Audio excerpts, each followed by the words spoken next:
Hey everyone, I'm back and today we're going to be talking about The Hunt, and this movie came out in 2012 and it's directed by Thomas Vinterberg, if I pronounced that correctly. And I thought this movie was awesome. I really enjoyed it and I just loved the directions that it went down. And I'm going to kind of keep the plot a secret because I do feel as though it'll be more impactful if you go into this movie knowing nothing. But I was surprised by this movie's structure and how it focused on all these different things. And I feel as though how it's approaching all these different topics was very realistic and it made everything feel as though this is authentic. All these characters feel like real people and everything that's being presented feels real. I do like the things that it chooses not to show.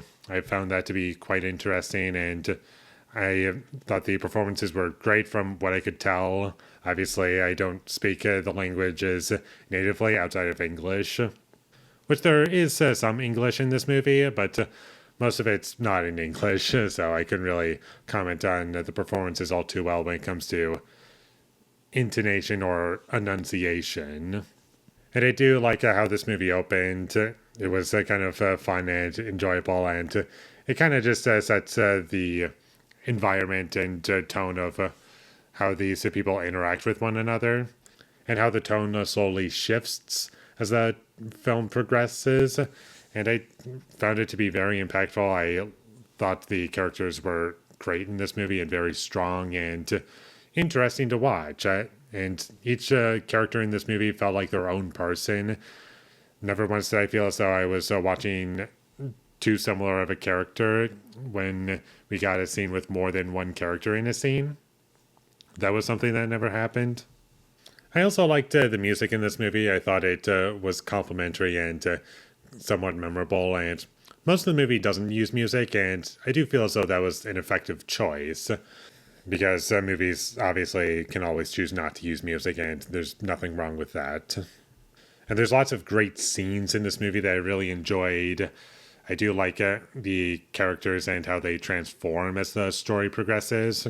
Obviously, I'm not going to say what the story of the movie actually is because I'm trying to keep it as vague as possible for your own experience, but I do like how that goes in this movie.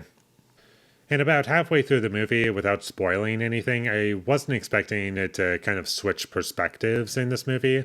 Like, we have a new character that we're focusing on and all their experiences.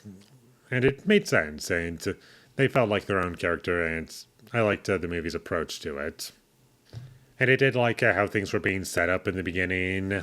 It was something that I was able to keep track of, and also this film is pretty slow. It doesn't move along very quickly, but I feel as though that complements the film. It helps you soak in the atmosphere and the drama of the situation a lot better because of that slower pacing, and I was never bored at any given moment while watching this film. And I didn't really have any issues with this movie. Maybe the ending could have been approached slightly differently, I feel, but overall, I do think that there's pretty much almost nothing wrong with this film, and it was thoroughly enjoyable from the moment it started till the moment it ended. I loved every choice that was being made. It was something that I could really connect with, and I just liked its approach to everything. So definitely check this movie out whenever you get the chance. I watched it on Amazon Prime, so there's a way to do so. And with all that being said, I'm going to give The Hunt a 10 out of 10. Thank you for watching my videos. As always, if you enjoyed this review, be sure to leave a like and comment down below you thought of The Hunt, and my social media links. They will all be in the description, so follow me there. And last but not least, subscribe to be a part of Foley Nation, and I'll see you when I get my next review up, and that is going to be for Ant-Man from 2015. So look forward to that, but until I get that up, thank you for watching and have a great day.